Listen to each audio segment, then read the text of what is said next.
हम आपके बीच कुछ बातें शेयर करना चाहते हैं।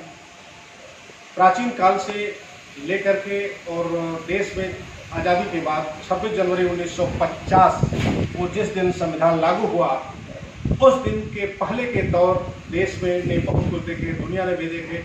देश और दुनिया में शासन की अनेक पद्धतियां प्रचलित थीं, लेकिन 26 जनवरी 1950 से देश में जो लोकतंत्रात्मक गणराज्य स्थापित किया गया है, वो भी संपूर्ण प्रभुत्व संपन्न के साथ, तो ये जनता का युग अब आ गया है, जिसमें जनता अपने एक वोट के अधिकार से अपनी मनपसंद नेता और सरकारें चुनती है। तो आइए नजर डालते हैं कि हमारा संविधान हमें क्या बताता है। हमारा संविधान हम सभी भारतीयों को हम भारत के लोग बनाता है। हमारे संविधान के उद्देश्य क्या की शुरुआत ही यहीं से होता है, हम भारत के लोग। तो हमारा संविधान हम सब भारतीयों को हम भारत के लोग बनाता है, और इस भारतीय होने का, हम भारत के लोग होने का जैसे ही एहसास हम करते हैं, शब्द की भावना को समझते हैं, वैसे तुरंत फिर हमारा संविधान हमें धर्मनिरपेक्ष बनाता है।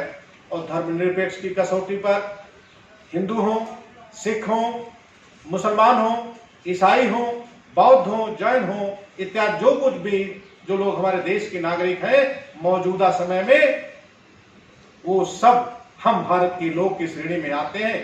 और हम भारत के लोग की ये श्रेणी और ये एहसास अगर कम नहीं होगा, यदि यह बलवत्ती होता जाए, ये एहसास, ये अनुभूति, तो हमारा धर्मनिरपेक्षता का संकल्प जो संविधान हमें बनाता है कि धर्मनिरपेक्ष बनो, वो भी पूरा होगा। आइए हम लोग एक नजर इस पर भी डालते हैं कि जब हम भारत के लोग के चश्मे से एक दूसरे को देखेंगे, तो निश्चित रूप से हम लोग एक दूसरे से वही बातें, वही व्यवहार, वही बर्ताव करेंगे और वही पाएंगे जो हम एक भारतीय होने के नाते अपेक्षा रखते हैं। आइए हम लोग संविधान के इस हम भारतीय लोग के संदेश को समाज और देश के अंतिम व्यक्ति तक पहुंचाने के लिए हम सभी शिक्षित लोग मिलकर के अपनी जिम्मेदारी निभाएं और संविधान में वर्णित तमाम अधिकारों, तमाम चीजों का समय समय पर नुक्कड़ नाटक या किसी संगीत के माध्यम से, आल्हा विरहा के माध्यम से, किसी न किसी माध्यम से, अथवा सीधे किसी तरह से लोगों से रूबरू होकर के सोशल मीडिया के माध्यम से हम लोग एक दूसरे को जहां तक अंतिम व्यक्ति होता है उस व्यक्ति तक संविधान क्या है, आपका अधिकार क्या है और जनता का युग है, हम भारत के लोग का युग है, इसको समझाएं। और उसकी कसौटी निश्चित रूप से वही बात फिर आती है धर्मनिरपेक्षता की, जिस पर चलना हमारे सबके लिए आवश्यक है, चाहे हम हिंदू हो, मुसलमान हो, सिख हो, ईसाई हो, बौद्ध हो, जैन हो इत्यादि। जय संविधान, जय संविधान।